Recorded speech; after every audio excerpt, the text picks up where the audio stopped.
ഞാൻ പഠിച്ച സ്കൂളിന് 100ാം വാർഷികമായിരുന്നല്ലോ ഇന്നലെ മിഞ്ഞാന്നും. അപ്പോൾ അതിൻ്റെ രണ്ടാമത്തെ ദിവസം കേട്ടോ ഇത്.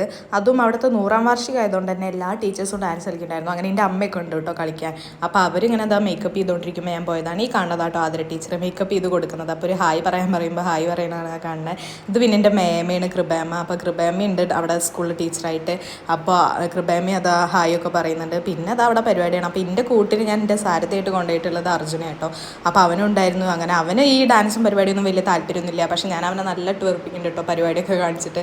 അങ്ങനെ അത് കഴിഞ്ഞിട്ട് ഇതാ എല്ലാ പരിപാടികളും നടന്നുകൊണ്ടിരിക്കുകയാണ്. പിന്നെ ഒരു പരിപാടി ആകുമ്പോൾ ശശികല ചാർത്തി ദീപാവലിയും നിർബന്ധമാണല്ലോ. അപ്പോൾ അതും ഉണ്ടായിരുന്നു. അങ്ങനെ അവരുടെ ഡാൻസൊക്കെ കുറേ നേരം കണ്ടുകൊണ്ടിരുന്നു കേട്ടോ. അത് കഴിഞ്ഞിട്ട് ഇതാ സാറുമാരുടെ ഡാൻസാണിത്. നമ്മളും പഠിക്കുമ്പോൾ ഉണ്ടായിരുന്നു സാറുമാർ.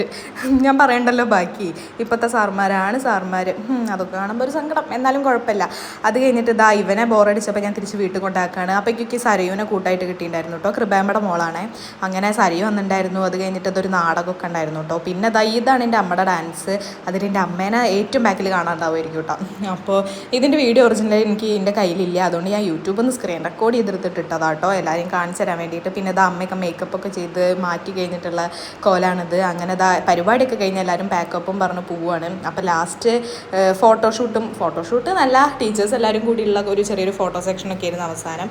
അങ്ങനെ അതൊക്കെ കഴിഞ്ഞിട്ട് ഞാൻ വണ്ടി എടുത്തിട്ട് ഞങ്ങൾ നേരെ വീട്ടിൽ പോയി. അപ്പോൾ അത്രയ്ക്കുള്ളൂ. ബൈ.